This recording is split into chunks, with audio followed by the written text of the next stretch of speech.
Her name is Vail. She's 9 years old, and in this video there's music playing as she talks because it's part of the video they showed at her funeral. Vail Annalise Johnson left us suddenly. You know, you are in shock. Just 3 years ago. Just went to bed like every normal night. An undiagnosed heart condition. She died in her sleep. Her older sister found her first. You know, and she's gone.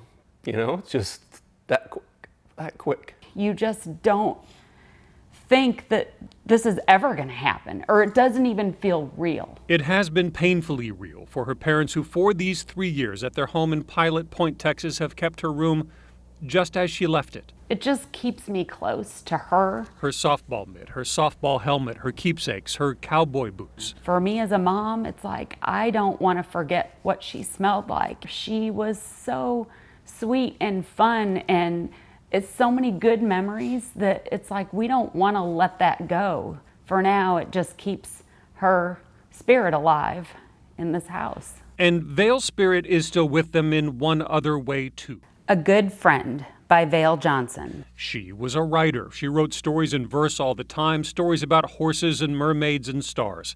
And she talked about a dream. She talked about it a lot, but particularly the day before she died. I'll never forget it. She said, "Mama, I want to have my books published one day." And she said to us, "I want to be an author when I grow up."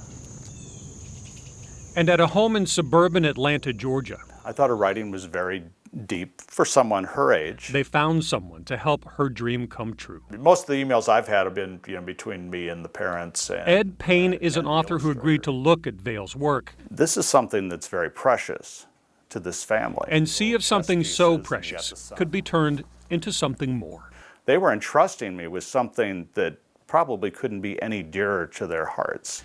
And with the help of an illustrator from California, that's exactly what they did. Essentially a superhero with her cape and her ponytail up in the air, riding a star through the cosmos. I mean, that's pretty cool stuff. The book is Vail's Tales, her words turned into verse with her own original handwriting included too. I know friendship is fragile. Including the story about friendship they found at her school days after she died. True friends like you for who you are, not what you look like. So you also invited the other kid to play. Now that's a good friend. I feel like she left us that letter because we needed that to go forward without her here. You know, I just want to tell her, this is what you wanted, this is your dream, and it has come true. It's like, wow. I mean, how can you not love that? Vail's Tales is now a popular children's book and part of her family's attempt through their Friends of Vail Foundation to promote childhood literacy. The logo for the foundation is on her headstone and tattooed with Vail as the butterfly on her dad's left arm. It makes me happy for Vail. It makes me happy for Susan and I, and for the people that get to enjoy the book.